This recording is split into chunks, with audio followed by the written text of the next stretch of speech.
You're listening to Birds Coast to Coast. Here's your host, John Clark and Tanner Riddle.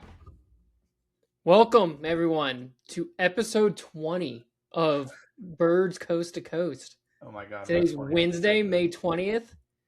We're kind of beginning the dog days of the football summer. We're in the No doldrums. games, no schedule releases, no drafts. Things to talk about. Running out of things to talk. I mean, there's always AJ Brown we could dig into, and who's going to his wedding, and more importantly, who didn't go, which was pretty much everybody. I think I saw Saquon. I think Saquon went. There's like three teams that are like coming out of the woodwork. It's like, oh, maybe the Chiefs want to trade for him. Ooh, maybe the Jaguars. Maybe the Rams. Meanwhile, it's Howie on the back, like, yeah, just tell them the Chiefs are interested. Yeah, this is it's so obvious. Yeah, this is literally just Howie Roseman smokescreen. But hey, you know what? Kudos to Howie. This is why he's a pro. It's always ranked number one GM on one of the Pro Football something accounts. I was like, yeah, is it really even? I have him at number 2. At this point. Hey, is that a different podcast? Oh my God, no, not. You have any idea who that other? If you've do you know who that number 1 would be? I mean, I'm joking, but like, do you know who that other person would be? Who? Any guess or no? No. Gosh, you're such an Eagles fan. Well, Eric DeCosta. Who could be? Veach? No. Who? See what? John Schneider from the Seahawks. Seahawks. Oh, they won one Super Bowl. All of a sudden, yeah. Nope. Gotten 2. No. Two Super Bowls. Two different coaches. That's what. 2 different coaches, and not a single repeat player on either Super Bowl. Okay, well, Howie did that too. There was some carryover. He had a couple. Okay, two completely different teams. Well, that's because he treats his old veterans like with respect and actually keeps them around. It wasn't the actual. No, or maybe his veterans carried Howie. Maybe a little bit. Doubt it. No, see, that's the stupid thing about these GM lists. And I actually respected the list that I saw that put Howie 1 because I always do feel like the GM list is always like, oh, whoever won the Super Bowl last year, that's the best run for. Well, yeah, no duh. Okay, wow, they won the Super Bowl. Good job, guys. Also, I don't know if you guys have noticed, Coastal Elitists would know, my voice is a little off right now. I got a little bit of a sickness going around, a little sore throat. Had to bribe the kids at school today to just like not let me talk. I was like basically just a mime up there, just trying to teach them EOG review. And let me tell you, doing EOG review on a sore throat sucks. It's just number 4. What's the perimeter of this rectangle? Wait, what is EOG review? Well, it's review for the EOG. Are you studying for the EOG or I'm reviewing? I thought EOGs. You mean like going over it, like almost like a review of the EOG, like going. Yeah, I'm like, you're the worst teacher ever. No, aren't anyone. So this, well, no, they do give us released, a little behind baseball here. They do give us some released EOGs from like years ago, like 7 years back, and like so we get to use those. They're really cutthroat about like talking about test items, like. On the thing, it's like, oh, if you talk about the item that, you see on the test, if you even talk to a colleague and say, did you see what happened on number 4? Like, that was a pretty messed up question. They'll be like, oh, it's a misadministration. So, yeah, they get pretty detailed. But after 7 years, they let the EOGs out of jail, and then they just post them online. So we use those to review. So we are technically reviewing EOGs, just old ones. So you're not too far off. All right. So anyway... Yes, as you can tell by the fact we haven't talked much about football in the first 4 minutes of this pod, we are in the dog days of the NFL offseason. I wouldn't even say like, the true, like summer heat dog days. No, it hasn't hit yet. I think we're at the beginning of it. Because, those you get like, mini camps, OTAs, maybe like, I don't know, some other news, maybe some holdouts, something happening. Maybe we got some holdouts in the desert. Yeah. Oh. I saw that. Come on back. Well, not just him though, but yeah. Oh yeah. You saw it. You saw the.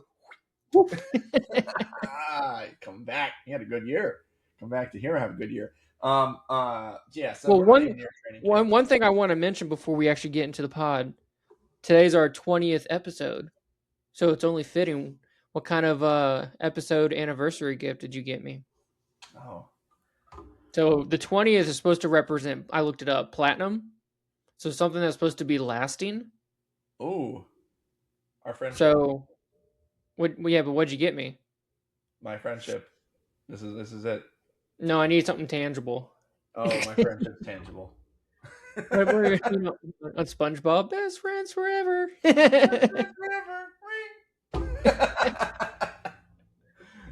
Oh, we're gonna play so well with our demographic on that one. Man, these TikToks. By the way, our little TikTok streak, guys, it's working. We're getting some traction on TikTok. Almost every week we're rolling in 500 view, 1,000 view. We're trying to get to 100 followers by the end of the summer. We're sitting at a mean 34. Oh, we can do it. And I'm gonna be honest, I would say 20 of them are probably bots. But you know what? We want real people. If you're listening to this podcast, you know, I'm just gonna do this shameless thing. Go smash that TikTok like button, man. Go It comment. cost you nothing. Nothing. Just go. You don't have to pay for us. Like button, comment. You know, some of our listeners do, and I appreciate this. Like, you know who you are. It goes a long way. Yes, it does go a long way. I know the people who listen to this who comment more than Go Birds or Go Burbs or Go Birds. You know, it's because I got one friend who's just doing that. Love you, Phil, but okay. Go Flyers. Ignite the orange. But yeah, so you know, smash that like button. We're trying to get as many TikTok views as possible because honestly, guys, at the end of the day, TikTok is like really like a way to get into people's phones, and we post these highlights, like the cool moments that you like. It's like, oh, that's actually kind of funny. We bring that crap over to TikTok, and it's like, hey, maybe they like it. You know, do a little editing. The last one, I kind of put us in the desert to talk about how bad the Cardinals season is going to be, and it was funny. You know, got a couple likes, got like 30-something likes, but you know, hey, get your butts to TikTok, follow us, so that way we bring more people here. It's like a big circle. Okay, we need that circle to churn. That cycle churns. TikTok to excitement to here, back to TikTok, back to here, and all the way around until we're, you know, invited to the NFL Combine in 5 years. But or when the NFL goes to Japan. That's right.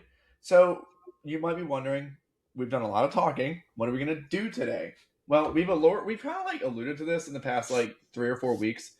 I've been working pretty hard to find a software that like creates a simulation to allow us to go back and find players from their peak years and assign them to positions. And we're going to have basically a fiction bowl, all right? A bowl that, you know, like a Super Bowl that's fictitious, that can't obviously happen in real life. We're going to pick different players from different times on the Eagles and Cardinals and smash them up against each other like action figures. And the cool thing about this simulation is it allows for a position for each, it allows for a spot for each position, and you can pick whatever year. So, for example, right, I could pick, you know, let's see, I could pick Saquon Barkley's 24-24 season, or I could pick his 2025 season. I could do one or the other. Obviously, I'd go 2024 just for this example because it was a better year. He would be my running back, and then he gets put into the simulation on that team. But he can be on the same team as Michael Vick from 2010 or Nick Foles from 2013 or, you know, Deshaun Jackson from 2010. They don't need to be on the same team, but they'll be on this team together. And then the computer will simulate it, run 100 simulations, and the coolest thing is at the end, it'll generate one game that's based on those 100 simulations. And it'll create a drive-by-drive scenario with key plays that we can go over at the end of the day, at the end of our pod, to see which team wins. It's not a draft. We get to pick exactly what players we want from 2000 onward. And since the Cardinals had some pretty high peaks, you know, the Eagles had some pretty high peaks, we're going to see which of these two teams come out on top. So it's really exciting. And the cool part is we're going to let you see it as it happens. We're going to share it in 3, 2, 1, and bang. All right, it's there for you. So take a look. It's called the Fiction Bowl. All right. And what we're going to do is we're going to go position by position. We're going to pick our people. We're going to pop them in. And at the end, we're going to say run 100 simulations, and we're going to see how it goes. Tanner, are you ready to start this Fiction Bowl? Let's do it. All right. I'll give you the first pick. Okay, so we're going to go down the order, starting with quarterback, both of us. Yep. Okay. For my quarterback, I'm going to select the 2015 version of Carson Palmer. Ooh. Ooh. He finished second in the MVP race behind Cam Newton. Interesting. All right. Any other reason why you chose him? Any other Well, information? Like why? You so had a are lot of we, options there. this You is had Kurt Warner, you had Kyler Murray, you had a lot of opportunities to choose maybe a little more dynamic quarterback play there, but you went 2015. yeah. I Carson. mean, no, Carson was truly the engine of that offense. We had some firepower with Fitz. Remember Michael Floyd, John Brown. But I don't think any of that really mattered as much if we didn't have Carson Palmer. His ability to stretch the ball downfield that year, I mean, it gave David Johnson an opportunity to really shine. Um, really, it was his ability to throw deep and his willingness to throw deep that really just gave our offense so many opportunities. You could go with the Kurt Warner year, I guess. I'm focusing more on the regular season though. That year, I think we went 9-7 in the regular season, and so yeah, the playoff run was awesome. So I'm going to put a little bit more weight though on the regular season because I think that's where a lot of our value is going to come from. Mm-hmm. I'm going to stick, and then yeah, you mentioned Kyler Murray. He won Rookie of the Year in 2019. The 2021 season, he missed a couple games, but he was in the MVP running for a good month or so. I don't think you compete with that 2015 season from Carson. All right.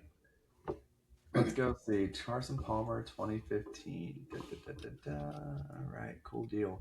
All right, so my quarterback. Oh gosh, I've been going back and forth on this. Do I go McNabb? Oh, it'll be fun.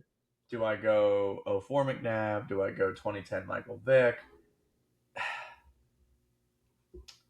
I can't betray what my eyes saw in 2017.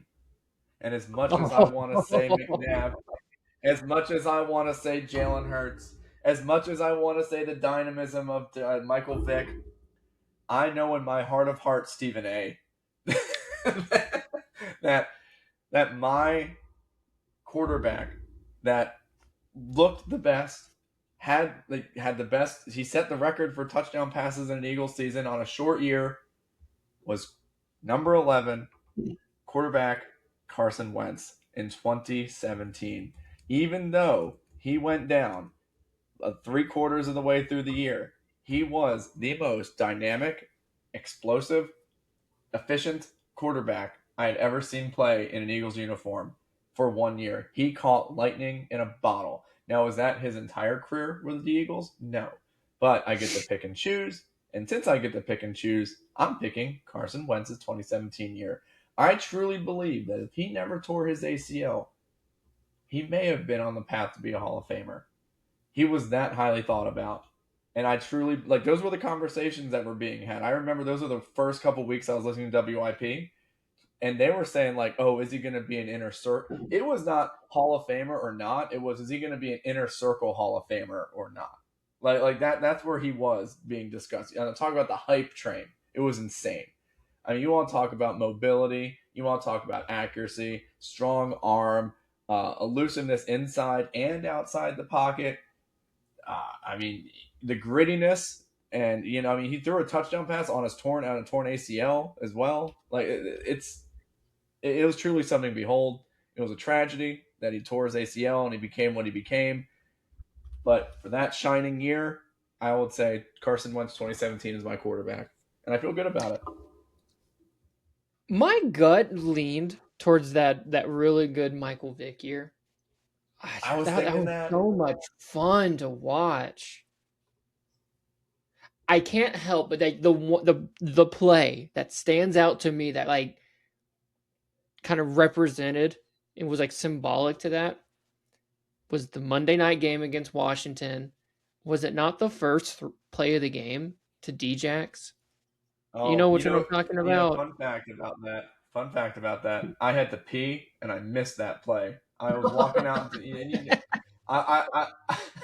I didn't know it started, so like I was like I really just had to pee because during the Eagles game I just hold it, so I was like I got to get it out of my system now. So I was like it's fine, like I'll get back before kickoff, and it happened on the first play. So I remember walking out to the living room of my dad's house, and everyone's like losing their mind, and I see Deshaun Jackson walking back in the end zone. I'm like, oh my god, what did I miss? So I missed that play. What a shock. So, I feel like we got some good. We went Carson, mid 2010s. Can't go wrong with that. Who you got for your running back? This one was pretty easy for me. Yeah. This one was easy. I'm going to go with David Johnson in 2016. So it was this season that led to David Johnson being the consensus number one fantasy player the following year, or at least the number one pick in the 2017 fantasy draft. He ended up scoring 20 touchdowns that year. 16 on the ground. Legend. Yeah, 20 on the ground, or 16 on the ground, 4 through the air. I legit thought he was the best running back in the league at that time. So who would we have considered at that time? Maybe the Le'Veon Bell types, LaShawn McCoy's maybe. I mean, Shady was maybe a little bit peaked a little early before then. Adrian Peterson, that was towards a little bit later in his career. Towards the end. But hey, in 20 at this point, because he was coming off a really good rookie year to finish. I don't know if you remember, but the year before we had Chris Johnson get hurt, and then Andre Ellington gets hurt, and then third round pick from Northern Iowa has to be thrown into the 2015 team. This is our Super Bowl promising team, and so in week 10 or so he gets thrown in there, and he's honestly he's one of our best players from the start. And in 2016, he was the engine. He was super productive. I thought he was one of the best running backs in the league. And before we get too deep, I think at first glance, if you're thinking, okay, who's going to have the better team? Even I thought this. I have a feeling the Eagles are probably going to have their way. It's probably going to be the Eagles are probably going to win this. Tell you what, the more I thought about this, the better I feel about I think we could hold our own, especially if you draft poorly enough. You have if I truly get are the best versions of the Cardinals, and maybe you just get a little too, what's that? Too greedy, too risky, a little too greedy, risky, but just remember the vibes of that team. Maybe you don't think that. I think we have a chance. If I get too cute, I might slip up here. I have a feeling. You have a feeling who I know who your pick is. I'm gonna be honest. It's just 2 picks in. I like my chances. Ooh, all right. Well, you know what? I see your fun fantasy story, and I raise you the best running back of our generation. And again, listen, I'm a guy who had a shirtless picture of Brian Westbrook on his wall in my bedroom. I don't know why I had that, and it had some really awkward, conversations between friends who walked in, and for some reason, even my dad, who's like, "Why do you have that?" And I was like, "Well, I didn't buy it. Why did you get it for me?"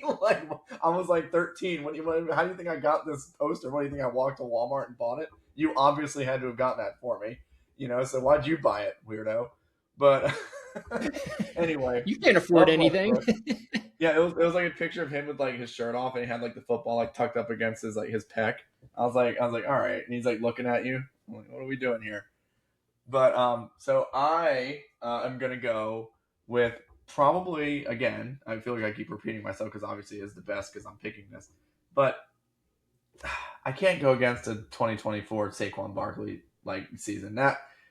That season was insane. I still had to pinch myself to make sure that it actually happened. I remember one of the times I texted you after Super Bowl, I said the Eagles signed Saquon Barkley and then we won a Super Bowl. Such a simple, stupid text. But in retrospect, it was we signed the top running back and it worked. How many times do teams splurge at running back and it just never works? It never works. It's just it's a luxury. It's overpaid. They're past their prime, and he revitalized his career in a way that was unfathomable.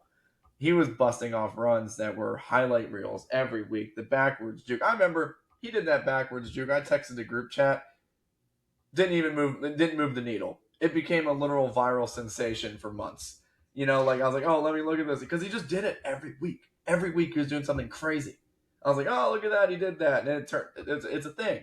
I mean, the playoff run, insane. The fact that he hit 2,000 yards and could have broke the record if he wanted to, insane. He was a home run hitter from the backfield, and that's really hard to be someone who can hit those long home run touchdowns from the backfield. I can only think of a few running backs that could do that, like Chris Johnson, Adrian Peterson.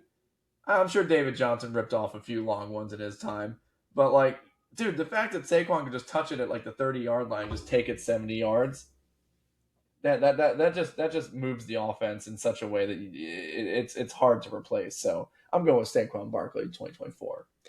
You know what's funny is, I'm not necessarily, I feel like I'm like an honorary Eagles fan, but when you have a player in fantasy and they have one of those seasons, you don't forget. And I had Saquon in fantasy that year. And so when you talk about must-watch TV, he truly could just break off a 70-yard touchdown run at any point. Oh, and that's the best when you have him in fantasy because you know, like when he's on the field, you could just get 10 points in a blink. Like I enjoyed those just as much as you did. So, good choice. I mean, the Shady one was a fun year. What was that? 2013. Shady was. And at the time, it was the Eagles' record. Oh, absolutely. And so it was absolutely worth mentioning. Yeah. But I mean, Saquon got 2,000 yards, and I know it was a 17-game season, but he sat out. He only played 16, right? Yeah. Fun fact: do you know the game that Shady broke the Eagles' single game rushing record? It's a notable game. It's a game where if you watch Shady highlights, it always shows up. Oh, that's cool. In 2013, so I assume he did it in week 17, right? No. I'm saying single game. Oh, the single game. Oh, is it the Lions one? Yeah, it's the snow. The snow one. Yeah. It's crazy how he broke that in a snow game. Yeah, that's interesting. All right, so who you got for wide receiver one? Why am I? No, the question is, what year am I picking? Yeah. Yeah, because clearly there's only one guy worthy. So it's like, okay, which Larry Fitzgerald season do you want to pick? Oh, you're not going? I'm not gonna lie, it was kind of an easy one for me. I'm gonna go with the 2008. He was 25 years old. Reason why is not only was he one of the most that was one of his most productive seasons, but that was the year that we went to the Super Bowl. And one of the few years where you could probably look at a non-quarterback truly carrying a team to a Super Bowl. He was truly, like, in those playoffs, he was the best player. And wide receiver it's a very dependent position. Yeah, you can be productive as with a bad quarterback, but at the end of the day, like from a team success standpoint, you're probably going to need some help. I feel like he single-handedly carried that team. I mean, he scored 3 touchdowns in the NFC Championship game against the Eagles, all in the first half. You just couldn't stop him. I mean, yeah, it's just. I mean, I could pick another year, and I probably still feel pretty good about it. You know, if you actually look at his Pro Football Reference page, he kind of gives me Hank Aaron vibes, where there wasn't one year where he hit like 60 home runs. You know, Hank Aaron, my home run king, I don't think he ever hit 50, but he was so consistent for so long. It still takes a lot of great seasons to accumulate all the production that he has. But he kind of gives me Hank Aaron vibes, which is my favorite baseball player of all time. Shocker. But yeah, I'm going with 2008. You can take a Hall of Famer and put him on your roster for this. You got to take the opportunity. I mean, he's a legend. The old man got it. Larry Legend. The old man still got it. Nate Allen still and you know what? He does still got it. Wow. He's got it in this game. All right. Well, I see your Hall of Fame wide receiver, and I raise you a Hall of Fame wide receiver. and I'm going to go with someone who I dreamt of my entire 10-year-old, 11-year-old self, and I wanted him so long, and I finally got him, and he ended up taking us to the Super Bowl, and he is a highly polarizing figure in Philadelphia. But I would say a lot of people seem to be on his side nowadays. Not that you're not on Donovan's side, but both of them to kind of mellow down a little bit. But I'm going to go with the old legend, Terrell Owens, for 2004. This guy was insane. I mean, What year did he actually get sent home? It was the summer of 2005. Okay. So this was a mostly full season. He had I think he had a crazy amount of touchdowns, 14 or something, which is crazy because I think the next year he only played 6 games, but he had 8 touchdowns in 6 games. It was crazy. He started off really good, but then he got sent home because, he kind of went insane a little bit. But, or I will say differences from team leadership. But, T.O. was every bit what Donovan McNabb needed to get him over the hump.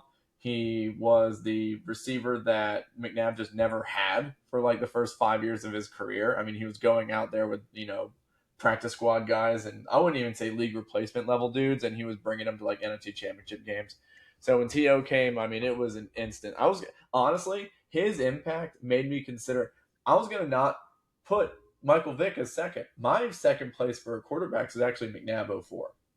Because that's you got a soft spot for McNabb. He introduced you to childhood quarterback, but you know what? That 04 season. I mean, look, I always say it to you. It's like a meme at this point. McNabb was the first quarterback to throw more than 30 touchdowns and less than 10 picks. I know that happens every year now, but he was the first to do it. I don't know if that's actually true.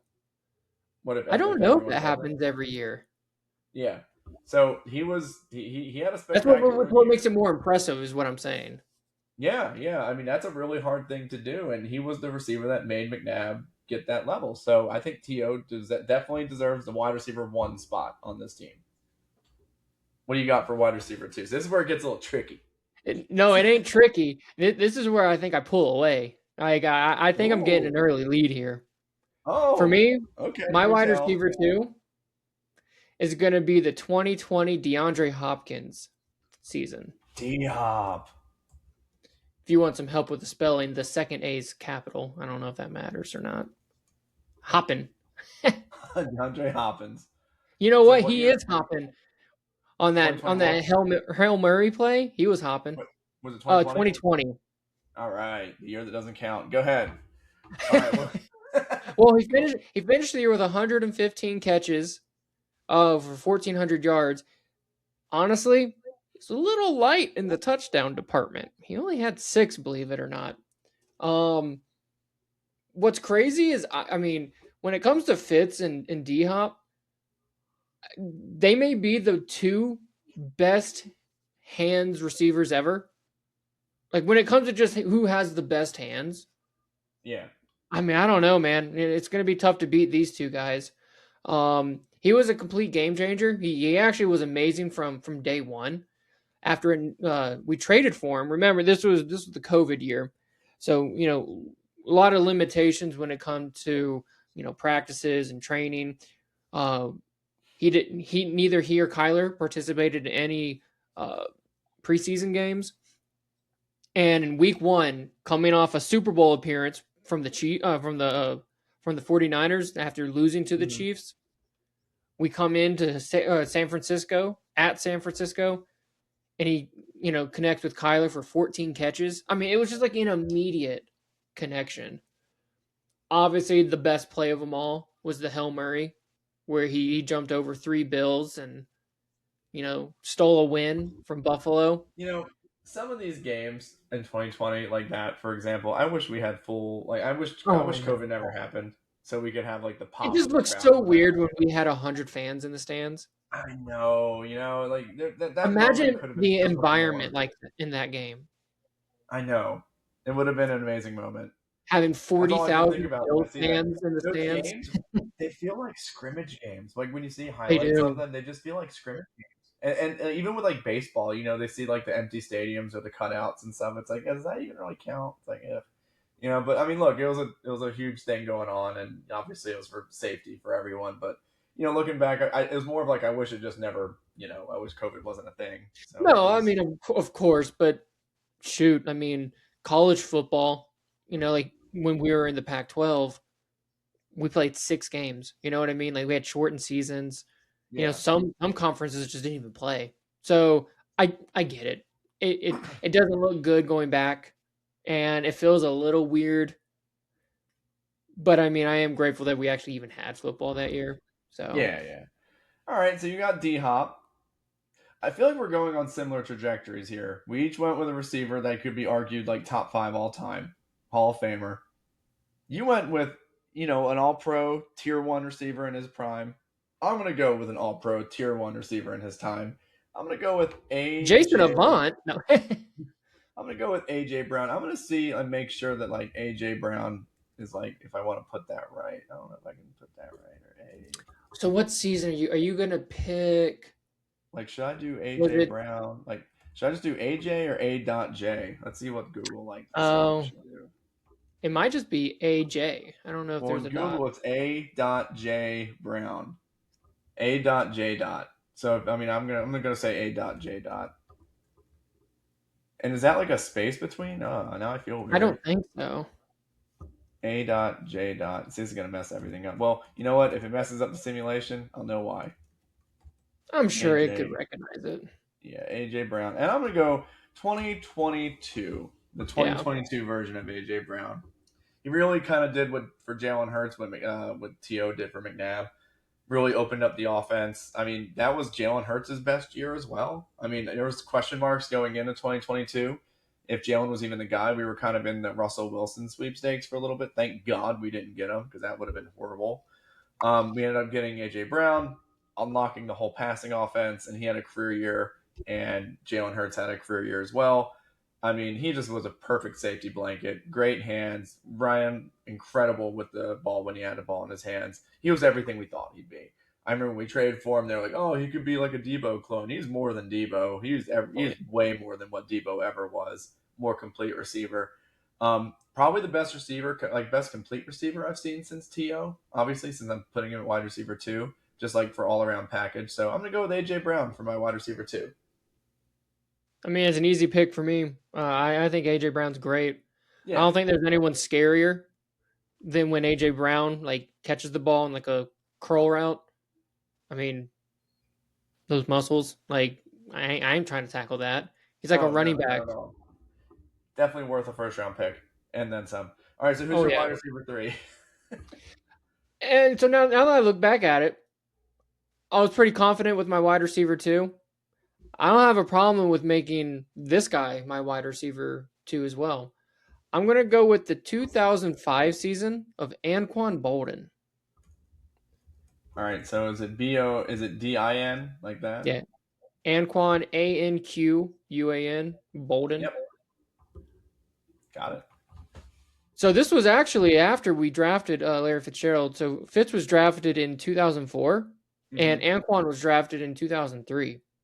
So that's what was crazy is after drafting the rookie of the year in 2003 at wide receiver, we spent the 3rd overall pick taking Larry Fitzgerald. Yeah, he paired with Fitz all those years. I mean, I don't know how hard to argue. Like, that's not one of the best wide receiver duos of all time. This specific 2005 year finished with 102 catches for 1,400 yards. Again, only 7 touchdowns. A little light given the volume that he ended up with. But I mean, Q was awesome. It's a real shame that it actually ended kind of bitter with the team. With contract disputes between he and ownership. He ended up playing for another, 7 years. So, he left in 2009 at age 29. Yeah, I mean, I don't know if he would have been Fitz without Fitz, but he would have been awesome if there was no Fitz. I feel like I got 3 worthy wide receiver 1s right now. Well, that's exciting. I mean, Anquan Boldin was always someone who was, that, fringe top 5, top 7 receiver in the league. He was kind of like AJ Brown before AJ Brown, just a guy you don't want to see in the open field. Like that, honestly, I see a very similar comp. Anquan was a little shorter though, if I'm remembering correctly. Yeah, I mean, not as tall as Fitz. Fitz was like 6'3". Anquan wasn't like he's listed here at 6'1", 220. I mean, that's a thick dude. I mean, Well, that sounds that's like probably AJ AJ. Brown. That's what I'm saying. It sounds measuring. exactly like AJ Brown, honestly. And I mean, his one of his best traits is just his physicality. I mean, Yeah, when you're Anquan's that so big, strong, right? And that was his yeah. name. So yeah, totally. He's All just right, one of those guys where he was most of his career a Robin, yeah. but he was absolutely worthy of being a team's Batman. All right. So I'm gonna go with my favorite receiver on the Eagles. My ride or die. My number one, probably my favorite player ever on the Eagles. Like he might be my favorite player ever on the Eagles. God, I remember watching this guy just burst on the scene in 2008. His first game against the Rams, going up over a cornerback, snatching the ball. He was thrusted into the role because everyone else got hurt. Second round pick out of Cal, 4.3, 540. The legendary speed demon known as Deshaun Jackson. And I'm going to take not his 2009 season where he had 1,100 yards, mind you, in the second year. Crazy. Can I guess what year? Guess. Is it 2013? It is 2013. It's that year. That was the perfect offense year. It was then. You know what? He had 1,300 yards. No, it was like 1,330. Like that's how many yards he had, and I think 9 touchdowns. That was a crazy great year, and then he got let go right after that. Like he was gone in the blink. Deshaun Jackson's always been my favorite player. I mean, look, as a big Madden player, how can I not love the guy who routinely had 98, 99 speed his entire career? Just the attitude, the amazing aura that he brought, the game-winning touchdown when he returned it against the Giants. I mean, he had so many moments, burning rival after rival. I can just think of so many great moments against each of these rivals. The 91-yard touchdown where he catches it from Vic and scampers and falls back into the end zone. The Giants touchdown where he returns it on the punt return for a touchdown as time expires. He throttled the Redskins on Monday Night Football with Michael Vick, on that big touchdown on the first play of the game. So many incredible moments from Deshaun Jackson. They're not just empty stats. Like he was a legend in every sense of the word. He'll never be a Hall of Famer, even though he does own quite a bit of records, like second most 60-yard touchdowns in NFL history behind Jerry Rice. And look, if you're second in a list that has Jerry Rice in first, you're actually first because Jerry Rice is just amazing. So it's like Wayne Gretzky. Like if you just don't count Jerry Rice, the list starts after him. So he's great. I can't speak enough good things about Deshaun Jackson. He has everything I love about football as a kid, and I'm so glad he's on the wide receiver 3 spot. And he makes such a great, third receiver in this offense. You got T.O. and A.J. Brown, like the Twin Towers, just beating people up. Then you got Deshaun in the slot. Good luck. What makes your receiving core so unique is the fact that you have the speed element from Djax. Oh, I got 3 guys who are all very similar. I don't know if you want a basketball team lineup. I definitely have. I'm just going with all forwards. Yeah. I'm going with the classic 3 and D guys. All my small forwards are 6'7". They're great on defense. They're threats from 3. Just they're all the same. You got a point guard, you got a shooting guard, you got a power forward. That's what I like about your team so far. All right, cool. So where do you go with tight end? I have an idea, just recency bias, but I'm pretty sure I know where you're going with this. Well, there's only, again, this is similar to my wide receiver 1. There's only 2 options. It's just a matter of there's one guy. It's just which season do you like? Yeah. But it's pretty easy to me. I'm going with the 2026 Trey McBride season. Mm-hmm. Excuse me, 2025. So why'd you choose him? So this might be historically our worst position. Thank goodness the last 2 years he's come through, because if it wasn't this, believe it or not, I think I'm picking the 2021 Zach Ertz year. It's that bad. As someone who's on Zach Ertz's profile, Pro Football Focus or Pro Football Career list right now, looking at it, if your 2021 list is that for the Cardinals, It's really that bad. You're I looking think at he actually that 507 year. yards. I think he actually, Yeah. if he didn't, he was at least really close to setting the catch record for a single season from a tight end. Like it, because remember he got traded week 7-ish or so, week 8. Yeah, right after the Tampa Bay game. Now he was, but he was good though. He was a good player in that year. But it's got to be Trey McBride 2025. He finished with 125 catches, 126, which is actually second in the league, only behind Puka Nacua for 1,200 yards. What's unique about this season, he got 11 touchdowns. Now, coming into this season, he only had 6. He almost set an NFL record in 2024. Most catches in a season without recording a single touchdown. I remember but it was like a bit at the end of the year. I remember. Yeah, and we really forced getting him a touchdown that year. We were on like the 1 yard line. It was just like a quick pass to the flats, and apparently that was a record we didn't want to be a part of. But yeah, he's awesome. Personally, I think he's the best tight end in the league right now. So I feel pretty good about him. All right, cool. Well, I feel like I have a good one here. Probably a Hall of Famer. I'm going to go with the guy you just mentioned, except his time with the Eagles. He was a legend here as well. Zach Ertz. Now, would you care to guess what year? I forgot what year it was, but I do know he had like 116 catches in a season.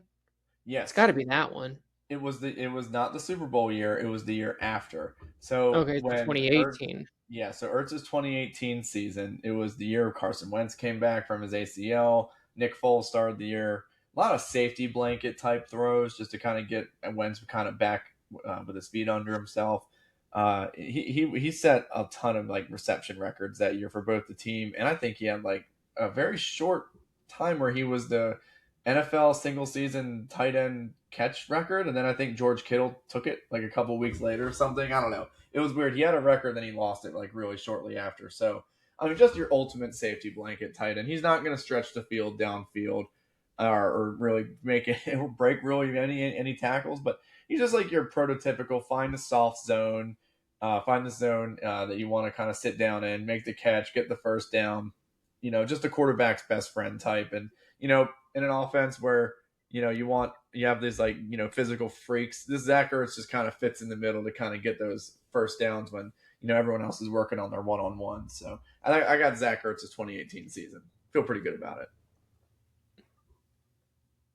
So I think now, since we don't want to waste all the time in the world going offensive lineman by offensive lineman, we're going to go ahead and just pick offensive line units from a year. So we're going to choose a year, and then we're just going to plug in those 5 players into those 5 roles. That'll make it quicker to fill out this roster. And we may even do that for defense as well, now that I'm considering it, Tanner. I don't know if we want to do like everything. Maybe we can do like, defensive line or something like that, but we'll see how it goes. I don't know. I kind of want to pick some guys. That's fine. On defense. No, that's cool. That's fine. Offense is a little bit harder. Again, usually you grade it by a unit. Unfortunately, sorry guys. I love you guys, but like, hey, you know what? I'm down with it. Hey, I set this up. I'm totally down with doing it pick by pick towards the defense. So, what's your offensive line going to look like? This is definitely going to be the weakness, probably of my entire team. It's not the strongest group. Maybe I'm trying to manipulate the algorithm a little bit or whatever you got, but I'm going to go with the 2016 team. Mm-hmm. The reason why I chose them, my first thought is, hey, let's get the 2015 team. That was a pretty stable group. But the reason why I chose 2016, and this is where I don't know if I, pulled a fast one or not. I wanted to include Evan Mathis, former Eagles guard. Yeah. Just because I mean, he didn't really play that much that year. He actually got hurt relatively early. And so this is where I might be trying to like overthink it a little bit. You know, I might lose points here, but I'm just going to be honest. This was probably going to be the weakness of my team anyways. So we'll see how this actually like adds up the value for each player. Yeah. But I mean, again, it's not fair. But if you judge everyone based off the 2015 season, you got most of the guys on here. Jared Veldheer was a pretty rock solid player for us at left tackle. We actually signed him from the Oakland Raiders at the time, and so that was a great signing by Steve Keim. Mike Iupati was a fun one too. He was a Pro Bowl guard that we signed in free agency. AQ Shipley, I think he was just a solid B his entire career with us. Again, Evan Mathis, we'll see exactly how it grades him, but he was an awesome guard with the Eagles. I mean, he joined us because I think he wanted to win. And then DJ Humphries is clearly going to be the weakness of this group. This was his second year in the league. He didn't play his first year, but this was his second year in the league, and he was always going to be our future left tackle, but he played right to start off. Again, not our strongest group, but given what we have at everywhere else at tight end and wide receiver, I think we could pull it off. It's so fun because I did something similar with my offensive line, and I noticed that you chose the line that went with your best running back season, David Johnson's 2016 year. And I'm going to do the same thing with the Eagles offensive line. I'm going to pick the Eagles offensive line from 2024. 2017 was a strong competitor. Like, it was really strong. Like, you could have went out there with Jason Peters and Kelsey. And look, I'm not picking Kelsey. Isn't that insane? Kelsey's not on this list. He's just not. All right? Wow. But I'm giving the 2024 offensive line their credit. They kept Hurts up. They stopped that Chiefs defensive line.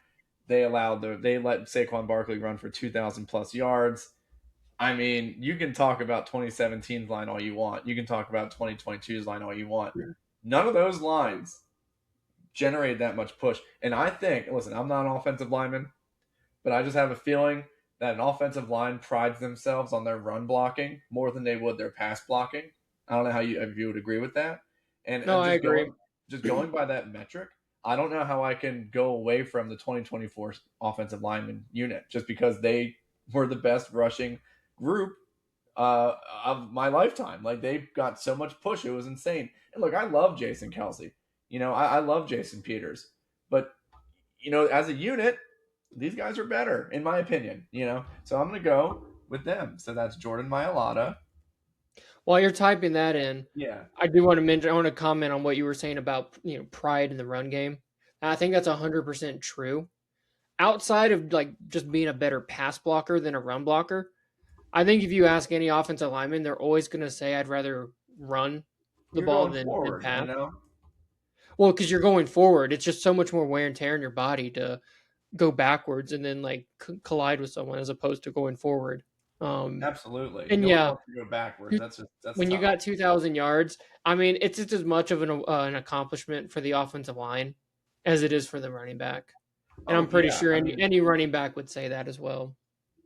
Absolutely. So you got Mekhi Becton, and you got, of course, the legend Lane Johnson, future Hall of Famer. It's also a big group too.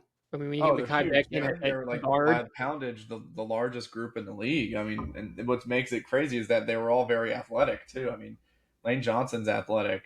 Jordan Mailata's athletic. Cam Jurgens, he was the smallest of the bunch, and he's very athletic. So, I mean, and I heard Mekhi Becton, when he was coming out, he was large, but his note was that he was athletic for his size. So, like, that's also, like, a plus for him. So, I think we got some good lines. They go with our best running seasons. Makes sense. Kind of goes with our philosophy we just mentioned. So, now we're on to the defense. And Tanner wants to be a little special boy and pick each of these defenders pick by pick. So, who you got, Tanner? You got any Hassan Reddicks you want to roll out? Who you throwing at me in defensive end territory? Who you got? My first defensive end is actually going to be Chandler Jones from 2019. Ooh, that's That a was a good one. fun year for him. He I actually remember ended that up, year. yeah, he ended up second in Defensive Player of the Year. He finished with 19 sacks. Okay. Overall, I think what makes Chandler Jones so special is that it wasn't just his ability to rack up a lot of sacks, which during his time was one of the best sack artists in the league. It was his additional ability to strip the ball from the quarterback. He caused so many strip sacks. It's just a game changer. I mean, it's extra possessions. You think of like interceptions as like, forcing a turnover. I mean, so many times he had a huge wingspan and he would just throw out his long arms and, he'd be able to, get a hand on the ball. And it just a huge game changer. Um, what's kind of funny is that usually it works in the reverse.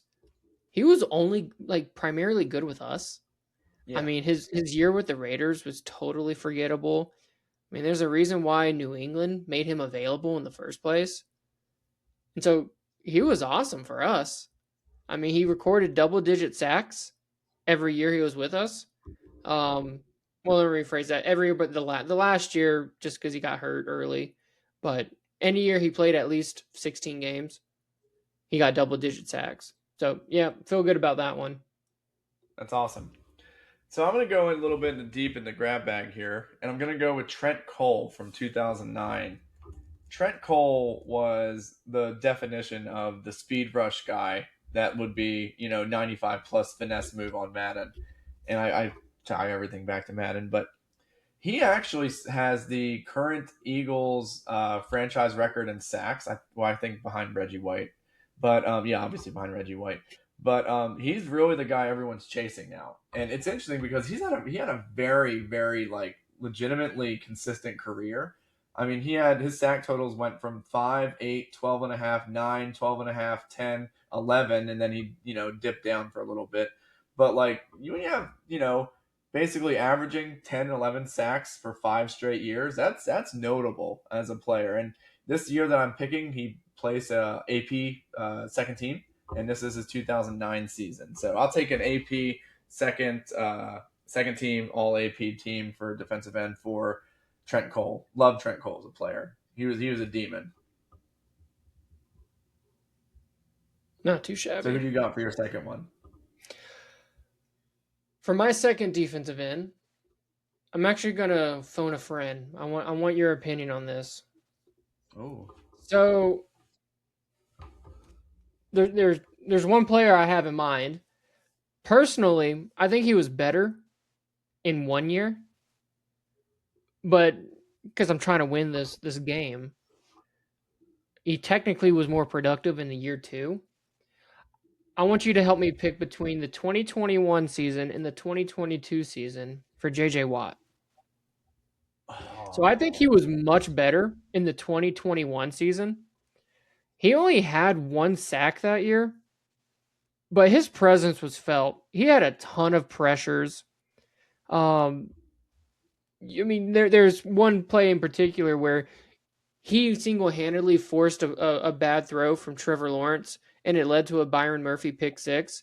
And Byron Murphy gets credit for making the play, but in my opinion, JJ Watt gets credit for that play. And that was kind of symbolic of the year I think he had that year, where he only had one sack, which at the end of the day, it seems to be like the number one thing we judge players on. mm-hmm. But, like racking up a pressure doesn't really seem to be as appreciated in that sense as it would. But we were 7-0 with him. And when he tore his pec muscle, I mean, it was as if like everything else had to shut down. He was an engine of that defense. And so my question for you is, he was actually more productive the following year. He ended up I don't even remember this. He had 12 and a half sacks in his final year in 2022. So what would you do if you thought, should I just go with the 22 season because that was the more productive year? Well, it's funny because I'm actually about to have a very similar conversation with you about my guy. It's almost the exact same conversation. My heart leans go with the production just Okay. because I feel like that would get better simulated results. Okay, So let's go with 22. Yeah. But I do want to mention how good he was in 21. He signed with us in free agency that year. Nobody expected it. It was the Steelers, it was the Packers, it was the Bills, and then he posted on his Twitter account of him doing a squat in a Cardinals shirt, and that's how it was announced that he was going to sign with us. And it seemed completely random. And when I made the argument, what this team really could use is a player like J.J. Watt, a versatile defensive lineman who could play either inside at like a 3-4 defensive end or like a 4-3 edge. Like that's something that we could use. And I remember people saying J.J. Watt is not signing with the Cardinals. No one ever wants to sign with them. Blah blah blah.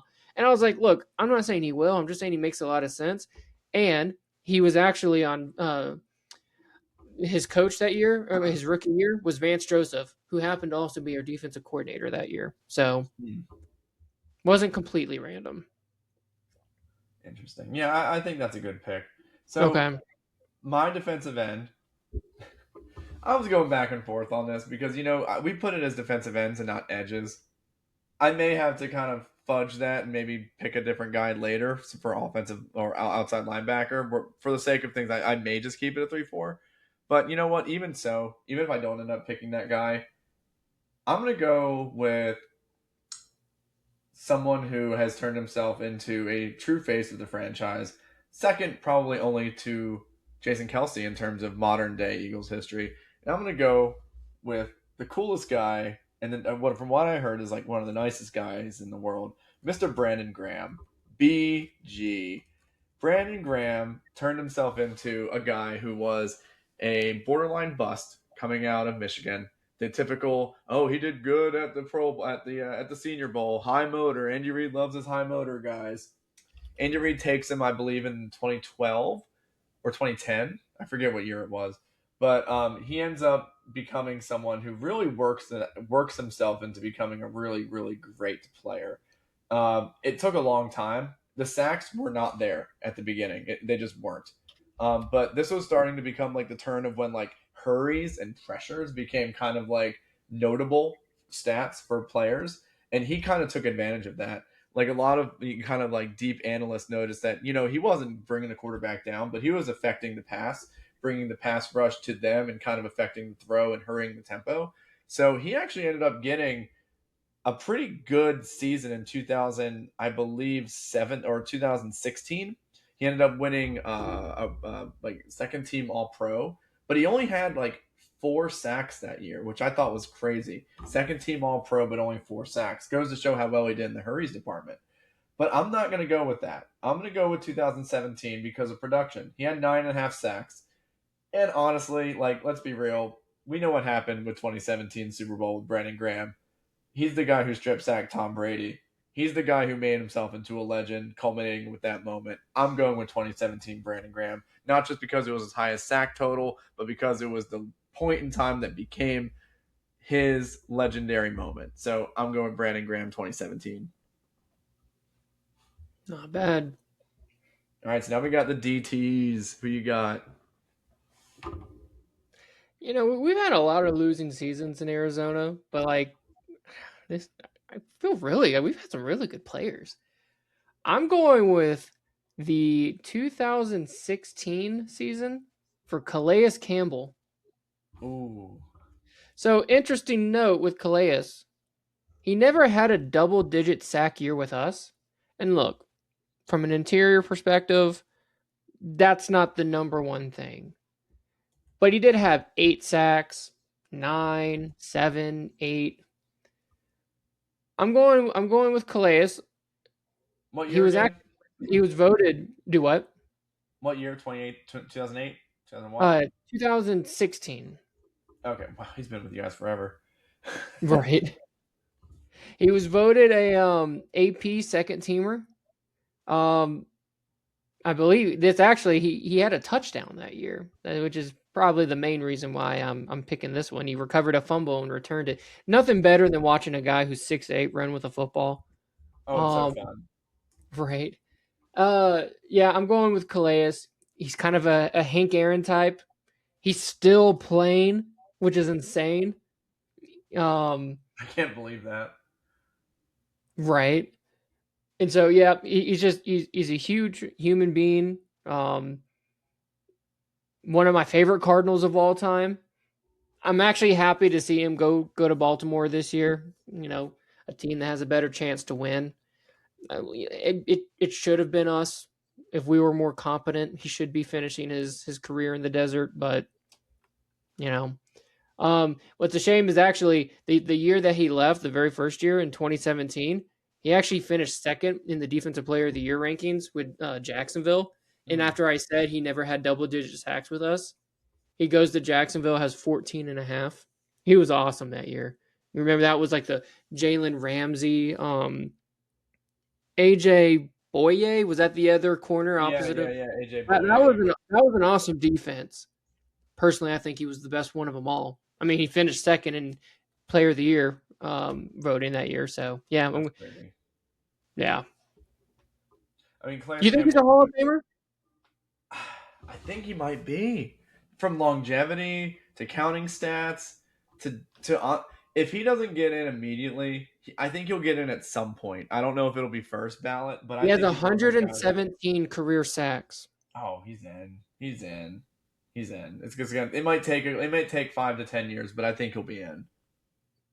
I think the fact that most of his career was in Arizona doesn't help, but he's played 18 years. He's got over 100 sacks. He's a very well-liked guy. That's what I'm saying. I think he's just a super well-liked guy. Doesn't he like Man of the Year? Like, wasn't he like Man of the Year? He won a Man of the Year, yeah. Yeah, I think that's going to play so well with him in his resume to get into Canton. I think he's a. I mean, I would love to hear his speech, given his voice. You've heard his voice before, right? I'm assuming it's a very deep voice. Oh my gosh! I mean, it's kind of like cartoonish, but I love it. You ever heard Joel Embiid talk? But yes, but he's got more of an accent, which is got its own charm to it. No, I see that. Calais sounds like the Friendly Giant in like a Disney movie. What was he? 6'8", 6'9"? He's 6'8". He's actually kind of a slim build because he's only like 300. Like how much is he? Yeah, slim 300. 315. Like given. I'm looking at his Pro Football Reference page. It says Calais Mark Campbell, mayor of Saxonville. I love that. That's awesome. All right, so I know where I'm going to go with my defensive tackle spot. I'm going to go with Fletcher Cox, and I was not surprised. I was actually surprised to know that he was elected to 4 different AP teams or all pro teams. He was second team on 3 of them, and he was all-pro first team on 2018. And it was also the year he had his most sacks, which is 10.5. So I'm going to go with the 2018 Fletcher Cox season.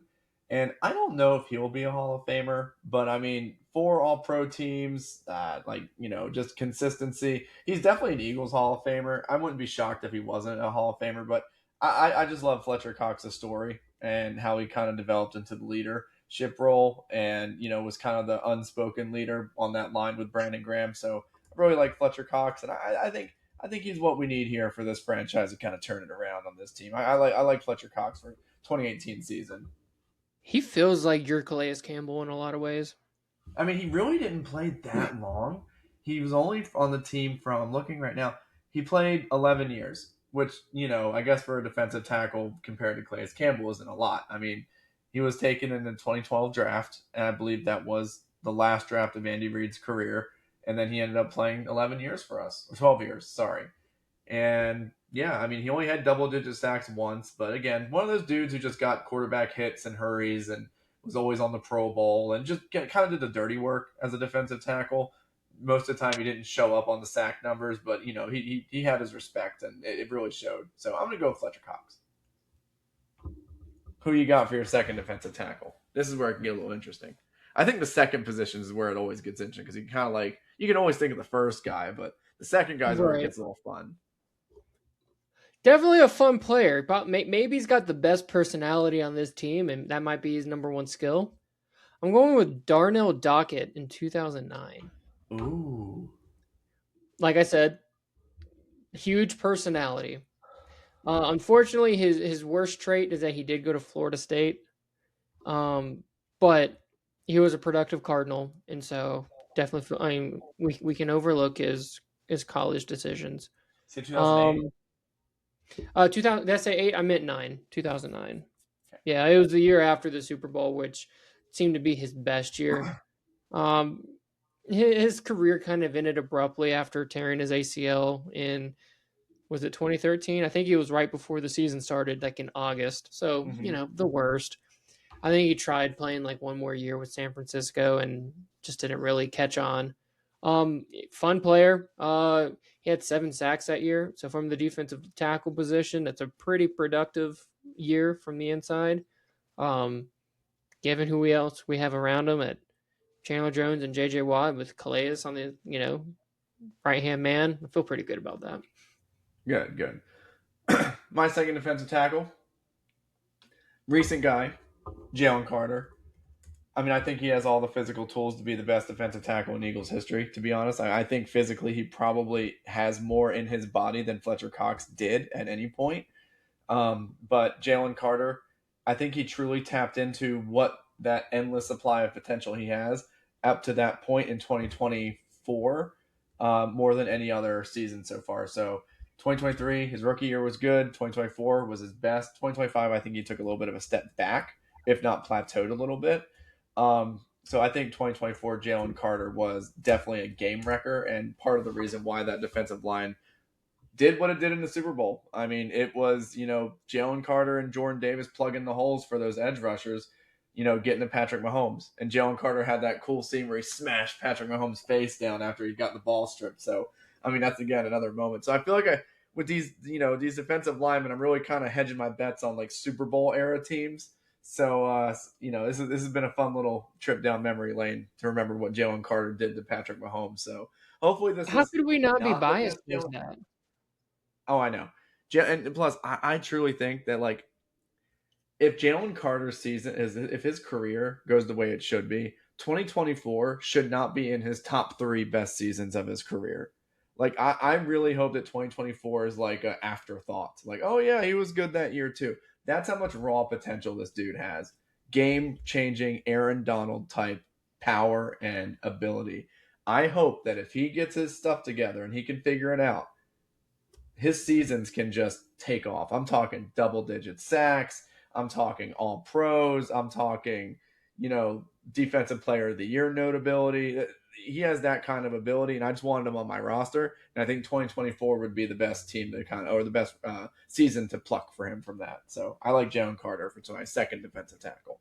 It's funny. Fletcher Cox and Jalen Carter actually played together for 2023. It was Fletcher Cox's last year and Jalen Carter's first. So I believe Fletcher Cox is actually a really good mentor that year to Jalen Carter as well. So there is a little bit of a connection there. So pretty cool. So who you got for middle linebacker? One more note on Jalen Carter. I think if we do this exercise next year, we could have to update it. So, I mean, I would be very excited about him. Love that. All right. For my middle linebacker, super fun player. I'm going to have to go with the original Dirty Bird himself, Carlos Dansby. I'm going to pick. Yeah, I'm going to pick the 2013 season. Yeah, Carlos with a K. Pick the 2013 season. One of my favorite facts about him, he had 3 separate stints with the Cardinals.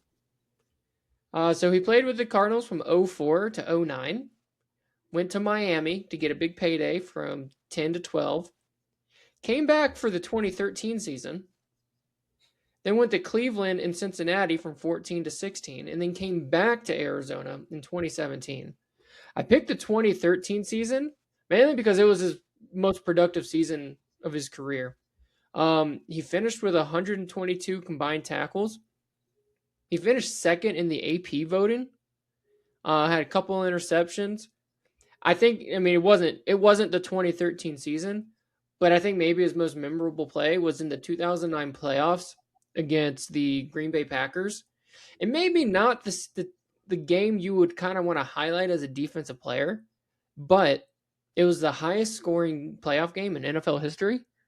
That game ended I don't even remember. Did they rule it a fumble or an interception? I remember Either it was Aaron way, Rodgers and somehow it was Dansby went. Aaron Rodgers, and he got it knocked out of his hand, and he ended up kicking the ball up, and with his foot. So I want to say, I think it was ruled a fumble, and he catches the ball. And this was real early on in the overtime. Real nervous because this game was in the 50s, so it felt like how the rules were then. First team to score, no matter what, wins. And so for that game, the highest scoring game in NFL history and playoff history, to finish on a defensive touchdown is just hilarious. Yeah, and he takes the ball and scores and does his little dirty bird celebration in the end zone, and it felt like we were about to make back-to-back Super Bowl runs after that game. Yeah, I mean, when you have a good linebacker, it makes the defense so much more fun. I mean, those are the guys that have kind of been lost in the past couple decades in terms of like notoriety. But man, when you got a playmaking linebacker just kind of jumping passes and intercepting passes, and we're making big sacks or cutting into a running lane and just stopping a guy for like a 2-yard loss, it just makes the whole defense just feel so much more complete. So I remember Carlos Dansby as like that firecracker player, and I think that's a good pick for middle linebacker. He was a really fun player to watch, and I don't know, it passed the name test too. Carlos Dansby is such a freaking badass name, so right. I don't know, it just seemed like a cool fit, and I think that fits well for middle linebacker. And that 2013 year for him is really good, so I like it. For my guy, it's so funny that you said Carlos Dansby had 3 stints, because my guy also had 3 stints with the Eagles. That's hilarious. What are the odds? And I'm going to go with Jeremiah Trotter, senior. Which one? His year 2000 season. Because apparently he has his AP. Oh, just stuck it in there. This was right when I first started watching football, and he was AP All-Pro first team that year. Just had a ton of sacks. Not ton of sacks. He had a ton of tackles for loss. I mean, this is the era of like, huge school bus size linebackers. Undersized linebackers were not the thing. So, I mean, you needed a guy who could take on Jerome Bettis in the hole. You know what I mean? So, like those are the dudes who you needed to kind of smash and give the other team as much CTE as possible. So I'm gonna go with Jeremiah Trotter as my middle linebacker, just because it just fits. It just fits, and I love the pick. Jeremiah Trotter, 2000. All right, who you got for outside linebacker? Now, all right, so here's my question. Are we going to do edges that are outside linebackers, or are we going to stay strictly with 4-3 outside linebackers? What's the ruling here? Because it looks like it's supposed to be a 4-3, I'm sticking with more of like a 4-3 outside linebacker. I think that's because otherwise we already got edges. Yeah. I mean, if you wanted to be a little liberal with like your second one, maybe we could talk about it. But yeah, I know. But I stuck with traditional off-ball linebackers. Okay, good. Okay. All right, you'll like this one. Give me the 2012 Darrell Washington season. He was so much fun to watch. I cannot wait to hear Roger Goodell announce what his suspension is and when he's actually going to be reinstated into the league, because I know he's still got it. I will never forget how his situation was like no one cared. He was one of the best linebackers. Like his skill set was like he was super athletic. Like he probably could have been like a slot wide receiver. I'm looking at his Pro Football References, 4 seasons and then nothing. Like what the heck? Right. Did not play due to violent. All Pro 2012. Like he had such a good year. He was awesome. And then he's gone. And he just that's so frustrating. He just disappeared. Nobody cared. And I'm like, this guy is a stud. Yeah, he was second on the AP team. I think what's unique about and I got one more linebacker to put on this team. This feels like my basketball team. I just feel like you're gonna have a super versatile group between Carlos Dansby was just I think you said called him a firecracker. He was. He just seemed to make plays. Daryl Washington was just a freak. And then I got one more guy who I feel like is going to be way more balanced. But I thought this was going to be a position that I really struggled with. I actually really love this group. Who you got? Oh, we doing one more? Oh no, sorry. Okay, I thought you were gonna do something. Okay, sorry. Okay, you know what? I actually have a guy right now who I think you're gonna really like. Actually, do you remember D'Amico Ryans? Oh, and you get a coach too. I know, right? I got a coach and a player all wrapped up in one. So I'm gonna go with D'Amico Ryans' 2013 season. He didn't play too long with the Eagles, did he? He was a Chip Kelly guy. Yes, he played 4 seasons with the Eagles. Oh, he did play 4. Okay, that's more than I thought. Yeah, he played 4, and he didn't necessarily. The accolades weren't there. He actually was Defensive Rookie of the Year.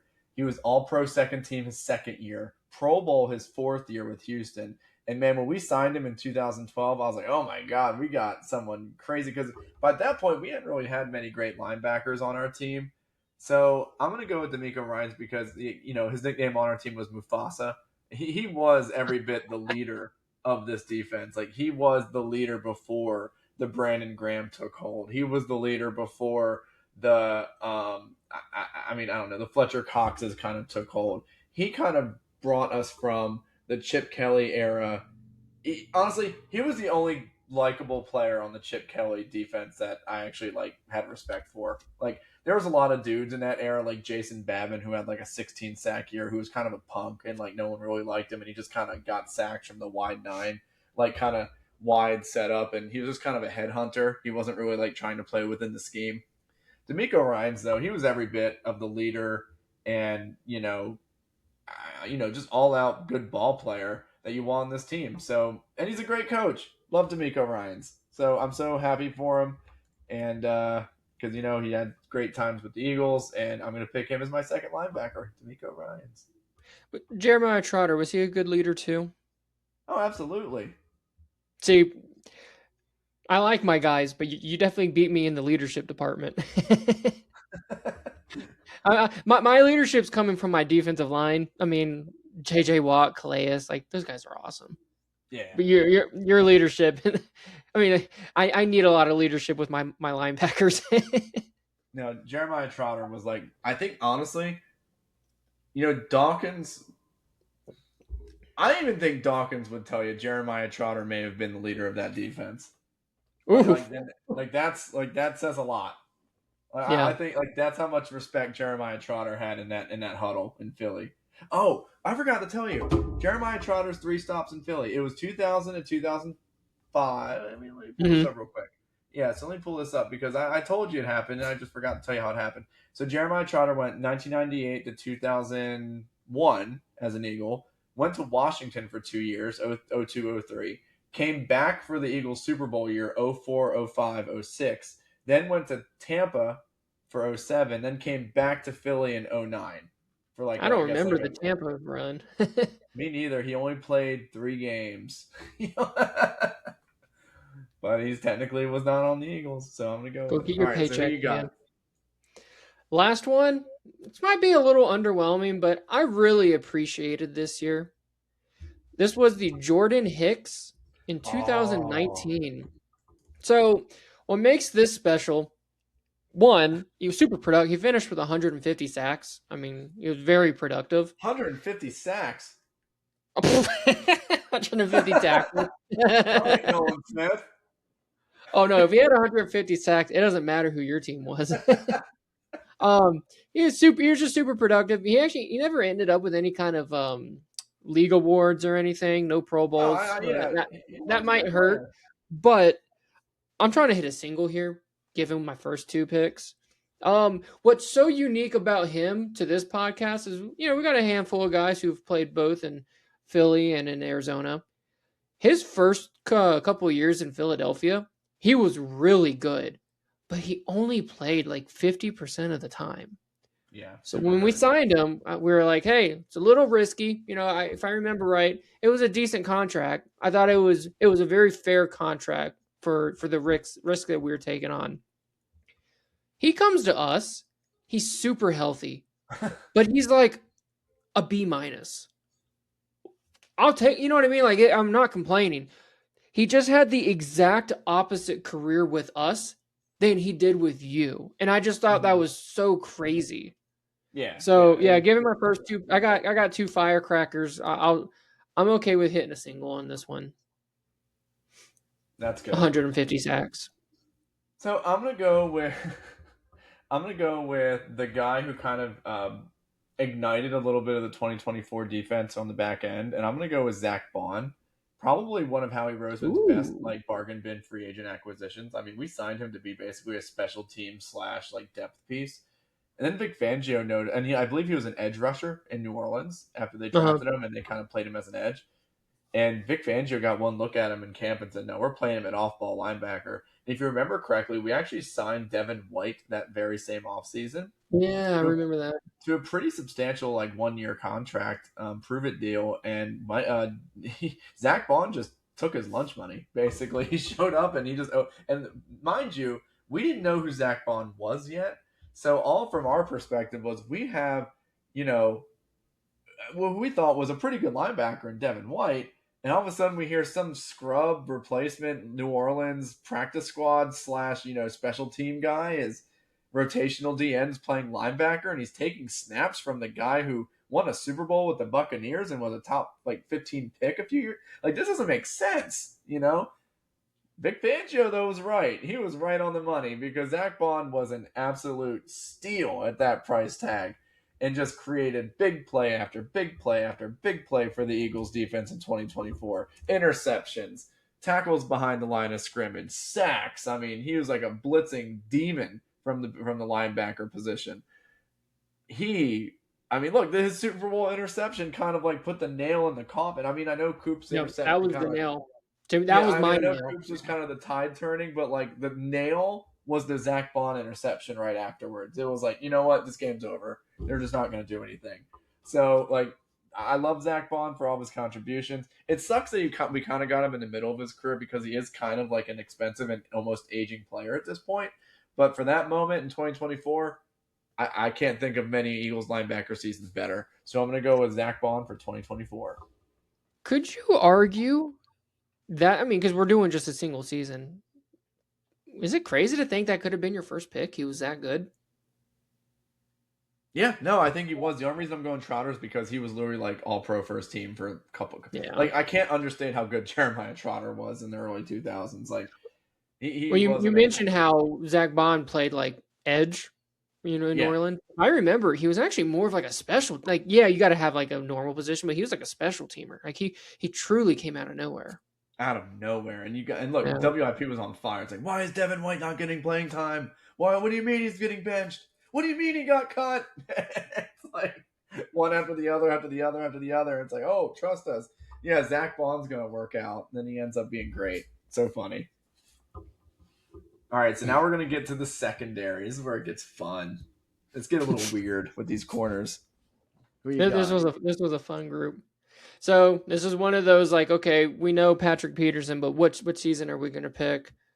He had 3 separate years where he was AP first team. Mm-hmm. I'm going to go with his 2015 season. Not only does that, actually, I don't want to manipulate this too much because technically he had what? How many interceptions did he have in his second year? He had 7 interceptions in year 2. That's a lot. But technically, he was a better player in 2015. I'm going to stick with 2015 because he was actually an AP first teamer. He only had 2 interceptions, but he was one of our best players on that team. Also coincided with one of our better seasons as well. Unique about that season, he wasn't too good in 2014.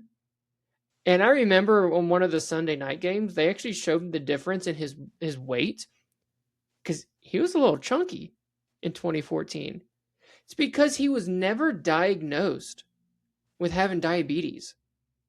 So he was actually having a diabetic issue with his blood sugar, and it didn't get noticed until after the season. And then in 2015, you see how much he slims up after he was starting to manage it.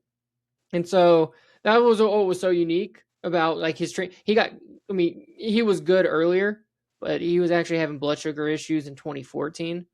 And then for him to like be able to manage it and, become one of the premier corners in the league. Because during that time, it was him, it was Richard Sherman, and it was, what was the yappy guy from Carolina? That was Josh Norman. Josh Norman, yeah. So yeah, let's go with the 20. How about that? Corners mean yappy. Yeah. What year was for the Patrick Peterson one? Let's do 2015. Yeah. So funny. Again, I don't want to manipulate it too much because I might get a lot of credit if I choose his 2012 season. Yeah. Because he had 7 interceptions, but he truly was just a better player in 15.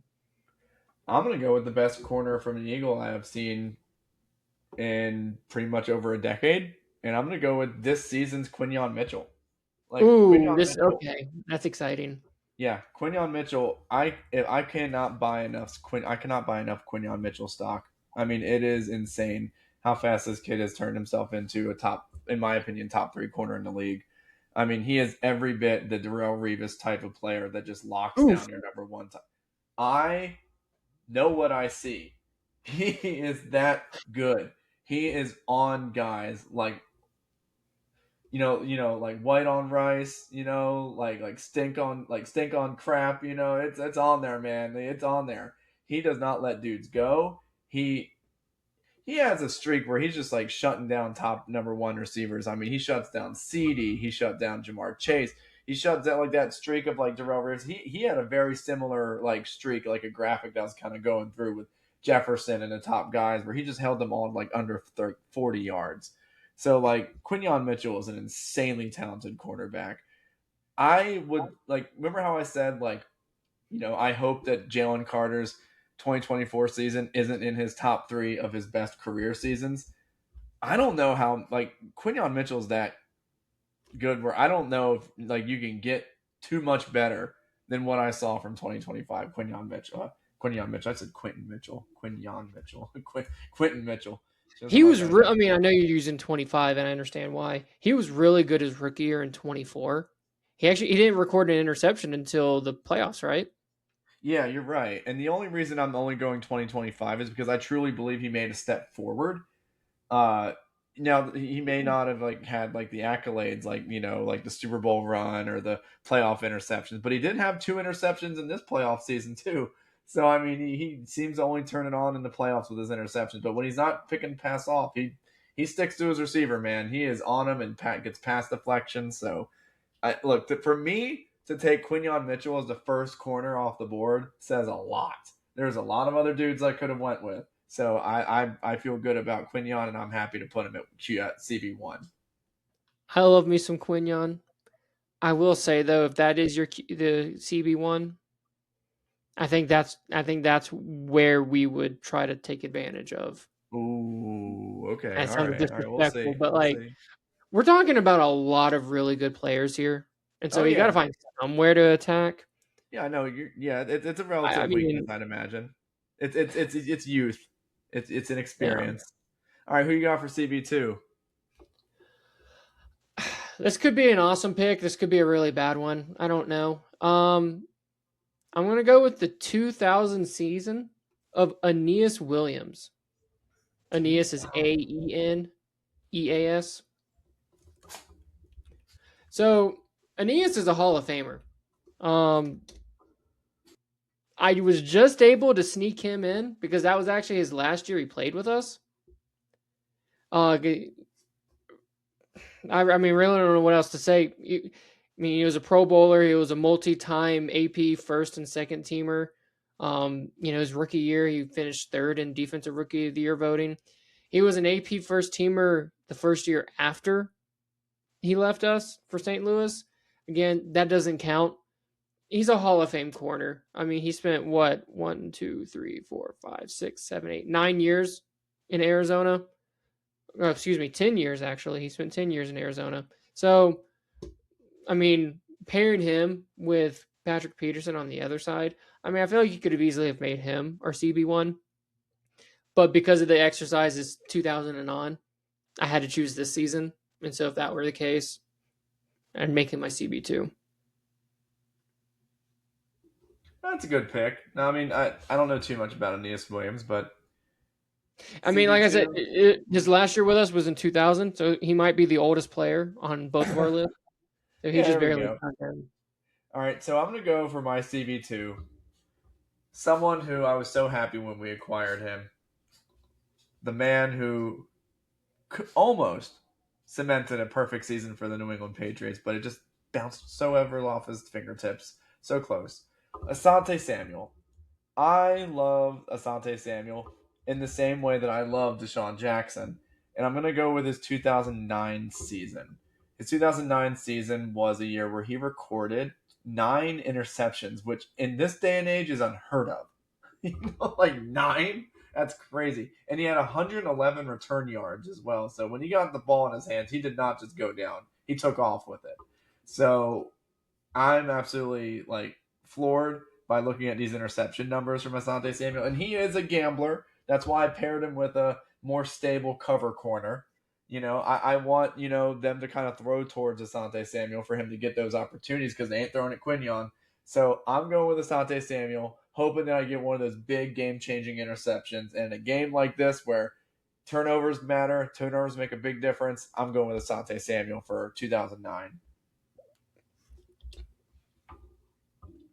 Who you got for your strong safety? Strong safety, I got to go with A-Dub, Adrian Wilson. Ooh. But what season do I want to pick? I mean, I guess he was AP first teamer in 2009. Let's do that one. Let's do the 2009, Adrian Wilson. So, fun fact about him. He was teammates with Steve Keim, I believe. Mm-hmm. Actually, I'm not sure if that's true or not. No, he wasn't teammates. He was just he had that relationship with Steve Keim when he because they both went to NC State.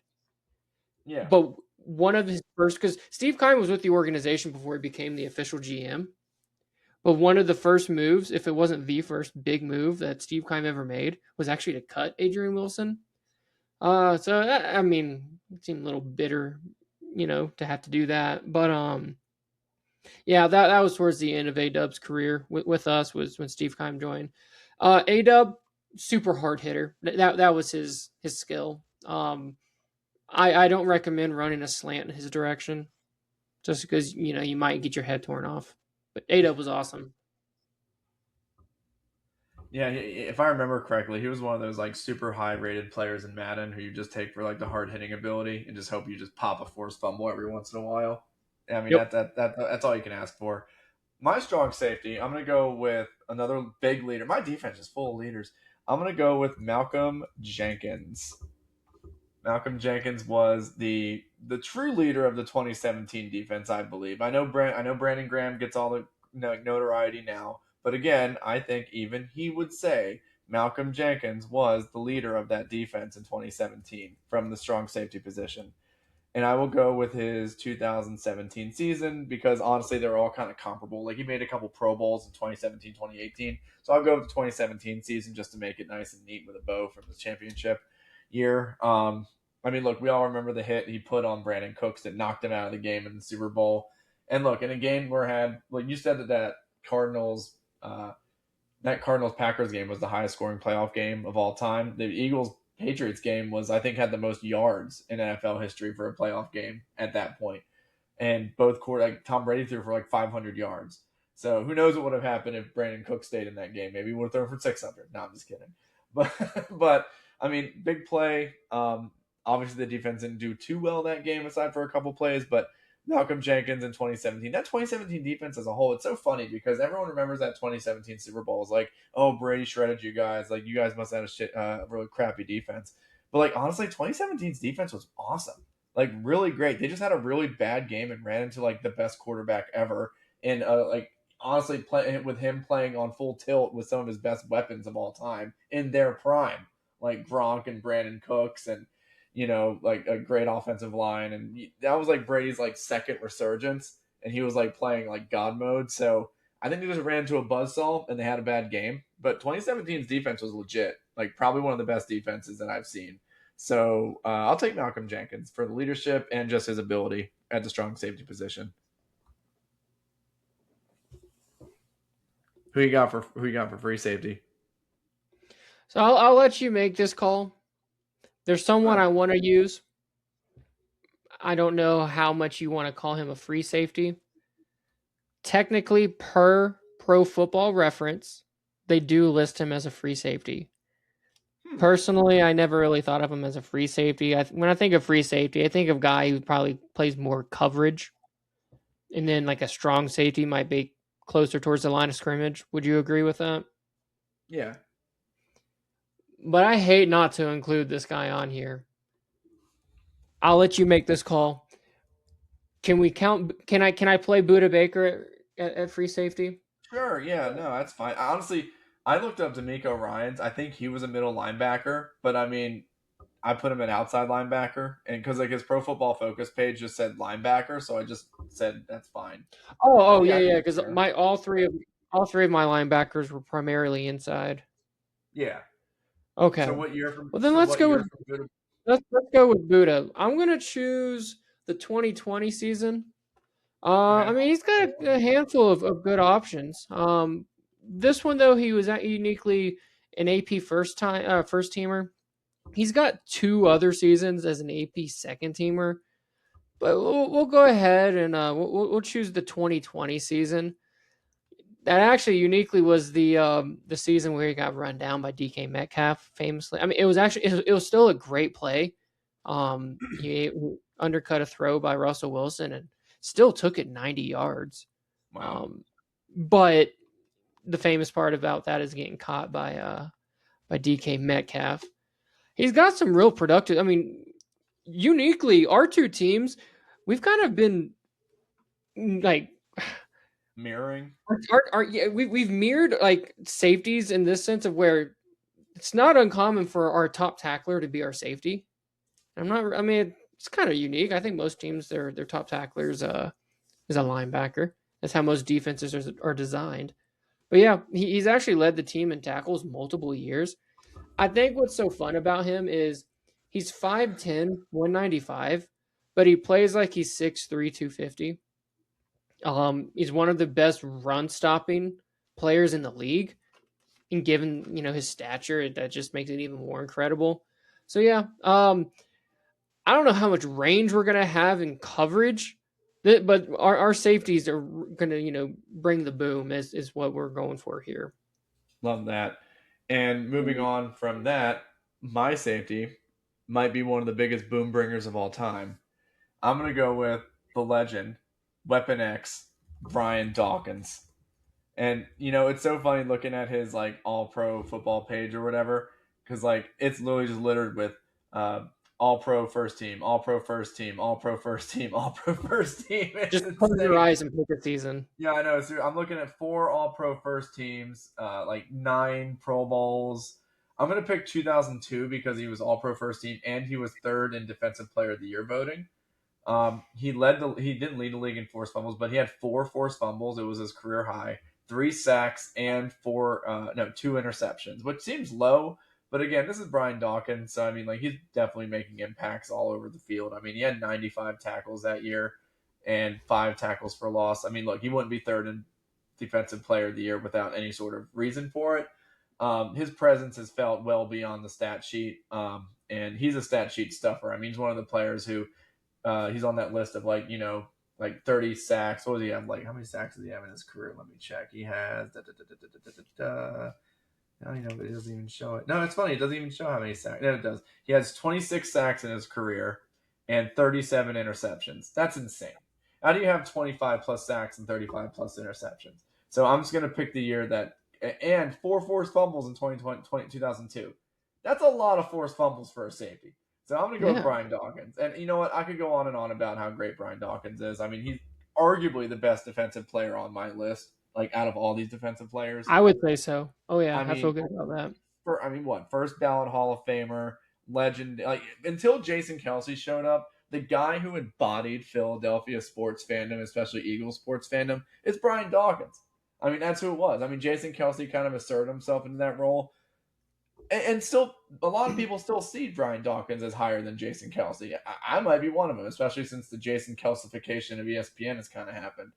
But Brian Dawkins just represents just the rabid nature of the fandom and like the never say die attitude and just the ferocious spirit of the defense and Jim Johnson's like constant blitzing and blitzing and blitzing and aggression.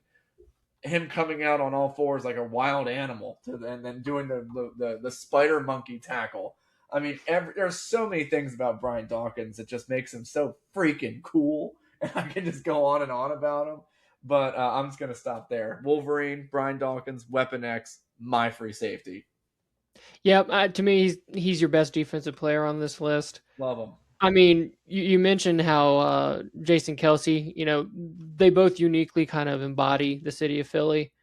Jason Kelsey feels like one of us, but then Brian Dawkins was Black Rocky, and they're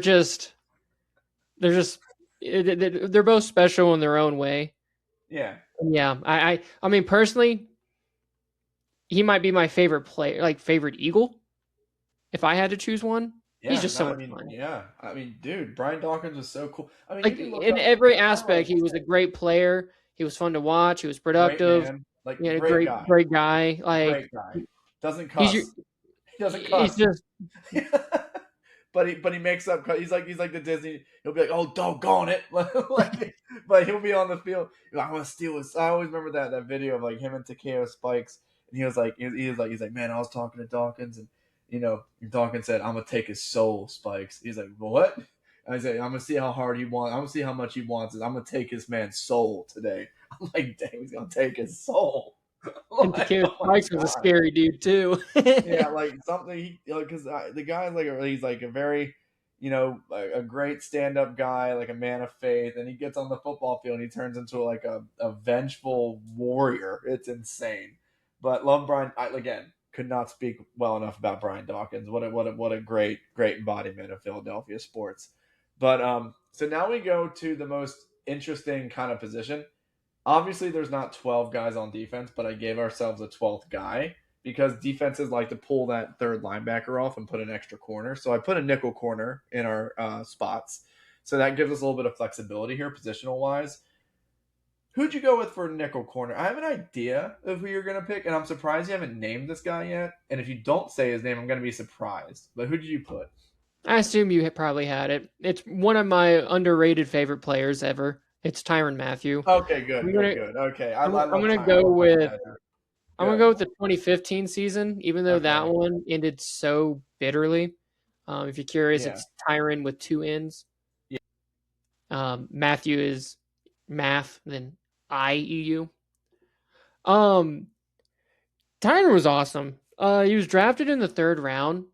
He was undersized, but also had, he failed a drug test in college, but he was a super fun player. He was super close with Patrick Peterson. And so that relationship, I think, really helped him kind of be a productive player in as early as his rookie year. In 2015, he was legit a defensive player of the year candidate. He's a super versatile player too. He was just a ball player. He could play him as a free safety, like center fielder type. You can put him in the nickel so you could cover slot guys. He just always seemed to find the ball. He was one of my favorite players. Super disappointed when we ended up cutting him. I just didn't understand it. Yeah, he had the ACL injury, and that was devastating. But when we cut him before the 2017 year, I just didn't really... it was 2017. I just didn't really understand it. Yeah, he had a good little contract. I just felt like he earned it, and it was disappointing to see him leave, but he was one of my underrated favorite players. Yeah, I could. Yeah, I could. Yeah, Tyrann Mathieu, Honey Badger. You said 2015, right? Yeah, 2015. Yeah. Oh, Yeah. and he's on the all-time nickname list, like Honey Badger. Like that's a pretty cool nickname. Oh, it is. Tyrann Mathieu's really cool, and it's 2 N's, right? Yeah. Let me just fix that Yeah, real quick. 2 N's. I already had it. Yep. Okay, cool. I think I got it. Yeah, Mathieu. Okay, cool.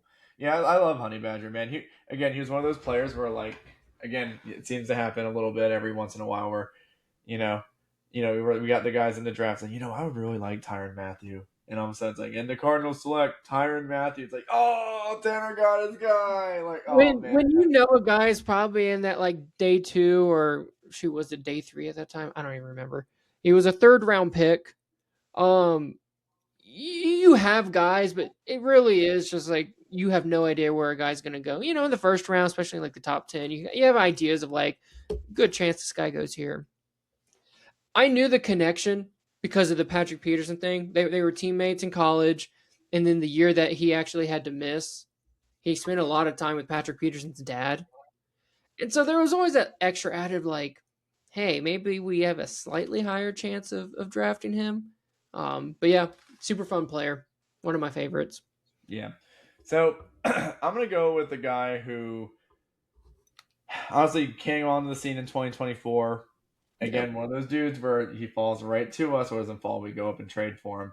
I'm going to go with Cooper DeJean, nickel corner, honestly. I mean, I feel like I don't know what else I would want for like a 2020 for a nickel corner in this position. I mean, I could go like Brandon Boykin, or I could even go honestly and just be like, oh, I'll go Darius Slay and he moved my nickel. But like Cooper DeJean deserves recognition. I mean, his PFF rating was out of this world in 2024. Like he just wasn't a good rookie story. Like he was legitimately the best nickel corner in the league in 2024 as a rookie. So I was highly impressed with him that year. And look, again, Super Bowl champion, had the great play, kind of ending the game against the Chiefs, and just kind of put the exclamation mark. I mean, that pick six had Tanner thinking he was an Eagles fan. So like that was something that was truly special, and it kind of made everyone realize this game's over, and the Eagles aren't just gonna fold and just kind of happen what happened in 2022. Like we're gonna win this game, and that was the play that happened. And I mean, it wasn't just that play. Like he had so many moments where like he put Derrick Henry on his butt on like a 4th down play, like goes up and tackles Derrick Henry in the open field in a big game at a big moment at the end of the fourth quarter against the Ravens in Baltimore, leading us to a victory. 4th down midfield against the Bengals in Cincinnati, middle of the year. They have like a little whip route thing with Jamar Chase where he motions back and then motions back, and they try to throw it to him on a little jet screen or a little tunnel screen.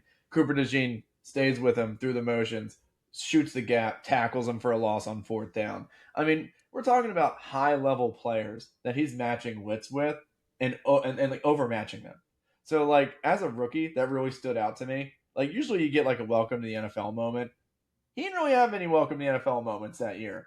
Like, he welcomed himself. Yeah, he welcomed himself to the NFL, and it was awesome. So I'm going to go Cooper DeJean for my nickel corner. So you mentioned that Derrick Henry hit. There's a video that goes around. So these players, I don't know if it's like a contractual obligation, but they'll do these signature events where they just like get at a table and they're just signing a bunch of merchandise. Yeah. And someone walked up to Derrick Henry and they slid a poster of him getting hit by Cooper DeJean. I think I saw that. And he just looked at. He's like, I know he's signing this. Yeah. Yeah. I mean, if there's one guy you would want to have a poster of like clocking, it'd be Derrick Henry, right? It's Derrick Henry. Absolutely. No one saw. I love Cooper DeJean. I didn't think he had that in him. And you know what's awesome about making a play like that? You get to live off that for years. Oh, because Derrick Henry, you know what I mean? Right. And like in basketball terms, you dunk on a guy, you put someone on a poster, you earn that respect for at least the next 5 years. Like you will strike fear in people.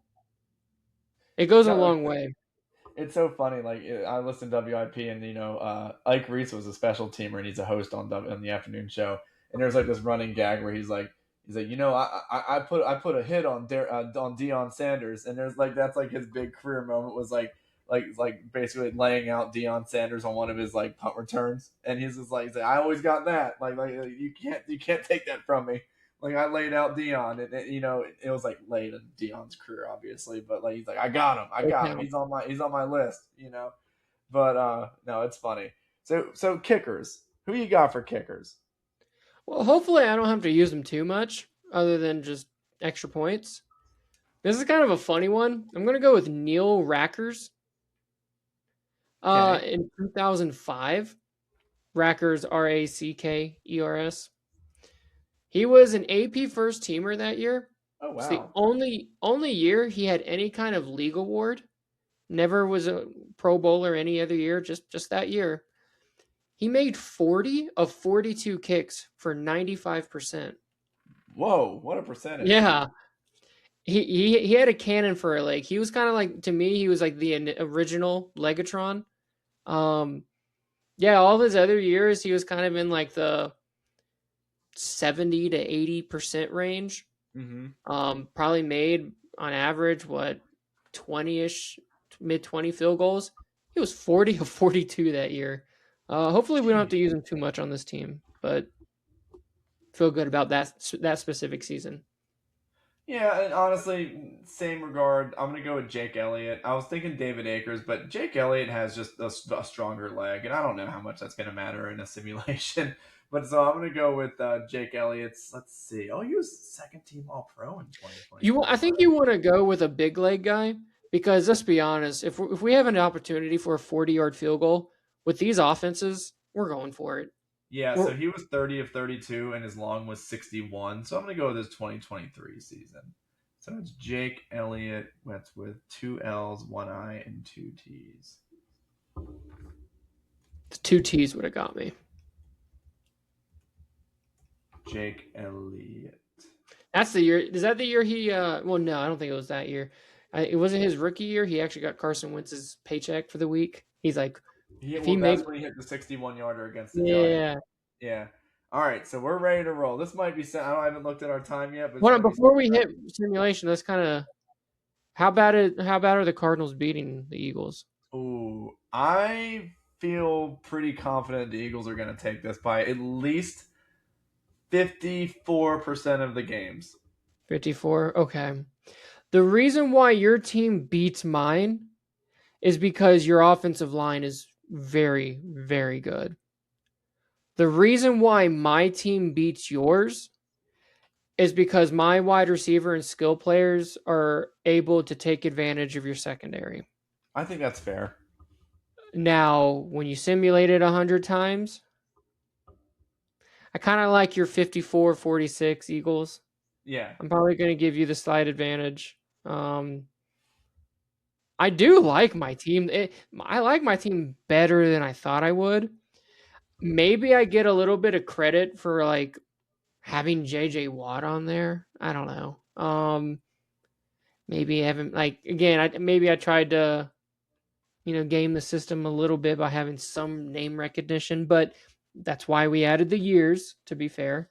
I'm not getting prime JJ Watt. If I got prime JJ Watt, I feel really good about this team. Look, I'm just crossing my fingers and hoping this isn't an error message. All right, let's do it. 3, 2, 1, let's go.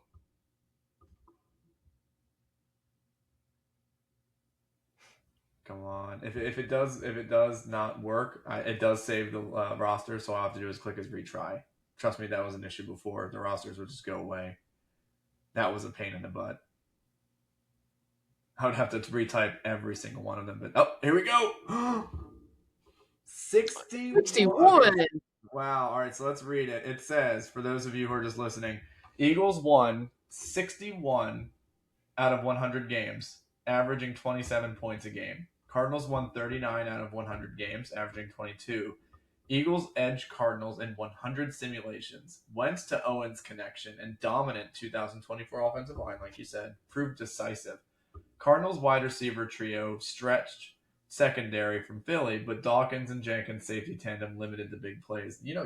Our analysis was very correct so far. Wow. That's why we get paid the big bucks, Tanner. Saquon rushed for 130 yards average.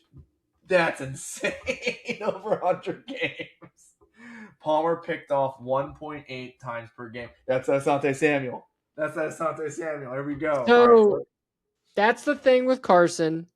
He's a gunslinger. The 130 yards a game, that's a lot. so let's see. So the representative game. So they always I'm do sure one, it is.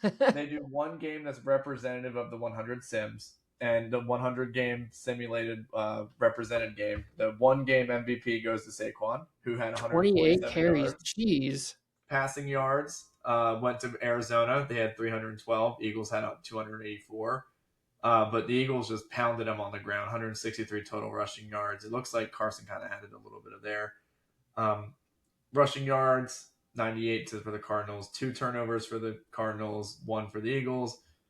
2 sacks for the Eagles. 3 for the Cardinals. And third down percentage slightly favored with the time of possession, both going to the Eagles as well. Game log's pretty straightforward. Looks like I'll just kind of talk about the touchdowns. Looks like the Cardinals started 3-0. Then Wentz finds T.O. for a 14-yard touchdown. Bang. Then Palmer hits D-Hop for an 11-yard slant touchdown. Bang. And then Saquon powers in from 3 yards out. 14-10. Let's see. And then after a field goal, Fitz looks like, David Johnson punches it in from 1 yard out. So it's 17-17. Dawkins picks off Carson Palmer. Wentz scrambles for a 9-yard touchdown. Pretty cool. Oof. I know that hurt. And then, look at this. And then Carson Palmer hits Bolden for a 6-yard touch. This is a close game. And then Elliott drills a 44-yarder. And then Chandler Jones strip sacks Wentz. Recover at the 31. Wow. Told you. I love how I mentioned a Chandler Jones strip sack. That seems the only problem with this, my biggest gripe, is that Fitz needed a touchdown. Palmer heaves at the Fitz, incomplete. Eagles survive on final play. So they did make it competitive at the very end. I love how they kind of like made it like a very compelling game. Like this is very. That would have been an awesome game. Oh, it would have been so fun to watch. I don't like how it was 61-39. It seems closer than 60. I'm okay. I'm okay with giving the Eagles a slight edge. I mean, it's almost 6 out of 10. I mean, that's. This was fun. I really enjoyed this. Yeah. So I'm gonna stop sharing now, and we're at the 1 hour 57-minute mark. How about this? We've gone 2 hours. You want to save our extra points for next week? Yeah, sounds good. All right. Okay. So that was fun, guys. Let's talk about what we're gonna do next week. We are gonna start our divisional roundups. Basically, I don't know what we're gonna call them, but we're gonna start talking about divisions. We're going to bring on as many guests as possible for this if we know someone who could give us that little expertise boost from that division.